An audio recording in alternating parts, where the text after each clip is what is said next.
Welcome to another movie plot and enjoy the memories.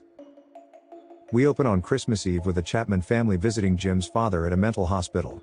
He's brought along his wife Ellie and two young children but finds Grandpa doing his best impersonation of a baked potato. When Mom and Dad step away to speak with a doctor, this creepy old man slowly swivels his head towards Billy and smiles. He claims that Santa Claus only leaves presents for kids who've been good all year and punishes those who make a single mistake. Once he's finished scarring this kid for life, Grandpa returns to being a fake vegetable while Jim and Ellie collect Billy and leave. He hasn't been a good boy all year, so asks his mom on the drive home if Santa Claus ever punished her. Ellie realizes that Grandpa's faking being senile to get his nappies changed or something and tells Billy not to listen to that old fool. Great, now Billy thinks that Santa's going to punish his mother because he was always taught that it's naughty to call people names. A man dressed as Santa Claus walks into a nearby gas station, which sounds like a joke, but he's here to rob the place. The clerk tries to fight back, so old Saint Nick fills him with bullets and leaves with only $31 and some change. The Chapmans have the misfortune of coming across the killer broken down and don't listen to Billy's warnings that he's here to punish them. Jim pulls over to be a good Samaritan, but Saint Nick pulls a pistol and shoots the father dead before he can reverse away. Billy runs off and hides behind some bushes while Santa drags his mother out of the car and rips her shirt open for no reason. He then just slits her throat and steals the car, while we never hear if he was arrested or if Billy ever told the police. We just jump ahead a few years to him and his brother being raised in an orphanage where they're made to draw pictures for Christmas. The little mulleted Picasso draws some pretty disturbing stuff, so he's sent to his room by the Mother Superior. Sister Margaret warns her that Billy is getting more violent around Christmas, but Big M thinks that he was too young to remember what happened. Sometime later, Margaret tells Billy that he can go outside and play with the other kids because solitary confinement doesn't prevent psycho killers. While heading down, he hears a noise coming from one of the rooms and peeps through the keyhole to see two random people being naughty. This gives Billy flashbacks of Santa stripping Ellie when suddenly Mother Superior catches the pair of sinners, so beats the fornication out of them. She smacks them into oblivion because we never see them again, then does the same to Billy despite Margaret setting him up. She tried to say something but Big M shut her down, and at night Billy has a nightmare about the murders, so runs out of his room screaming. He's captured by Mother Superior, and I use that word because she ties him to the bed like a damn animal. In the morning he's brought down to open his presents, and Margaret says that Billy always feels better once Christmas is over. The Mother Superior has one final trick up her skirt as she's hired a man dressed as Santa and forces Billy to sit on his lap. He's got a mean left hook on him, this kid, and breaks St. Nick's schnoz, then runs upstairs to his room where he's undoubtedly punished again. We jump forward 10 years to Sister Margaret looking exactly the same and trying to get Billy a job at a toy store. The manager, Mr. Sims, is reluctant to hire some skinny orphan, but to his surprise the nuns have made a bodybuilder out of Billy. The 18-year-old is immediately employed, no background check needed, and spends the next few months packing shelves until that fateful time of year rolls around. Nowhere does Christmas like toy stores, so Billy's attitude begins to change, as highlighted by the warehouse clerk Andy. He doesn't just look like Joe Pesci but also uses the same foul language, so Billy thinks the hired Santa has come here to punish him. Co-worker Pamela calms him down because she's the woman of his dreams, or at least the one that he bangs in them. They're always interrupted by the murderous Santa though, so he stays up all night and promises to be a good boy. The next day Mrs. Randall says that the guy playing Santa Claus broke his ankle and they're going to need a replacement. Andy is only abusive to his co-workers when his boss isn't around and goes quiet when Sims enters to ask Billy for a favor. They dress him up as Santa Claus and tell Billy that some kids might be scared of him, but those ones are just crazy. The first shows no fear but keeps misbehaving, so he tells her the true story of Santa just the way Grandpa told him. Parents remark at how good Billy is with kids, but he's just scaring them into behaving or else Santa will come hunt them down. At closing time, Sims locks up and everybody joins in the Christmas party except for Billy, who needs some convincing from Pam. Sims tries to cheer Billy up by joking that after a few drinks he won't just be dressed like Santa but also believe he is him.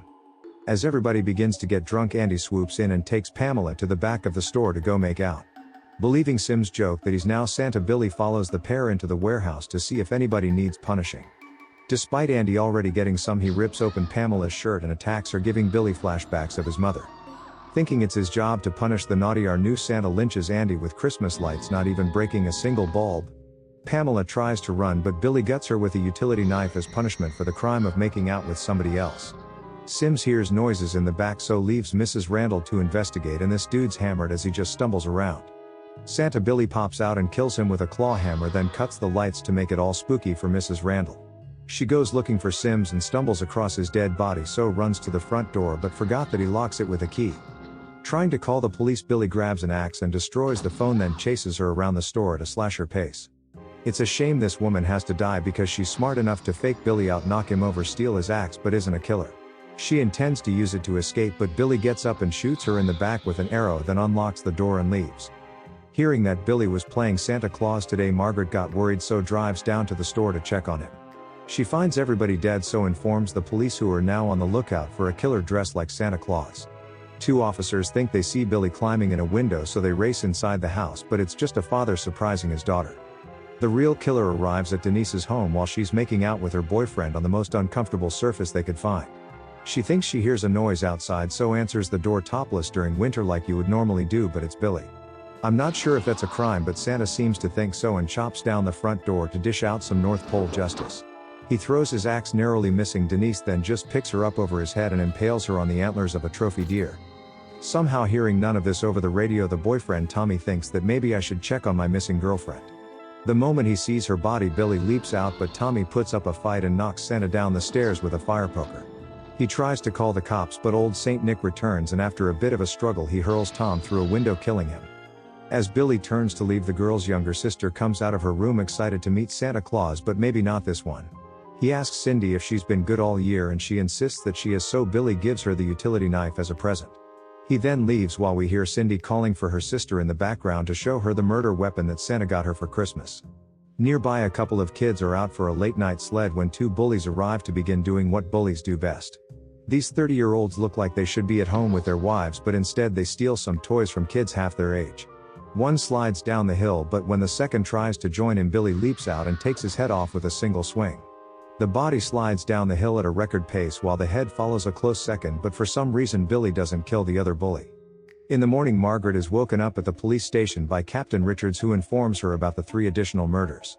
Believing that Billy will likely return to the orphanage, Marge tries to call Mother Superior, but she's unable to hear over the celebrations.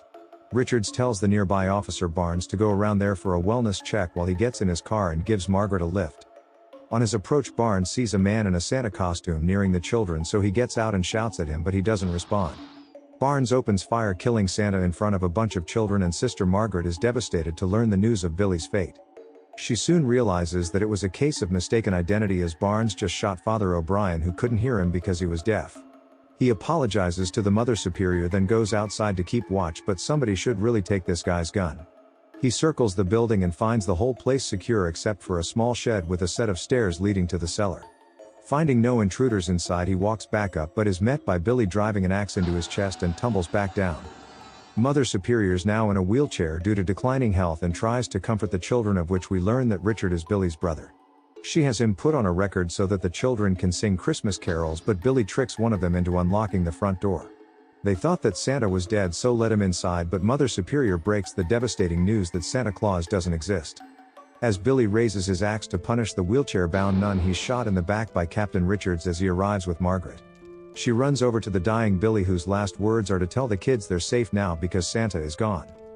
As he dies, Billy's axe falls at the feet of Ricky, who with a sinister look on his face calls the Mother Superior naughty. And the movie ends.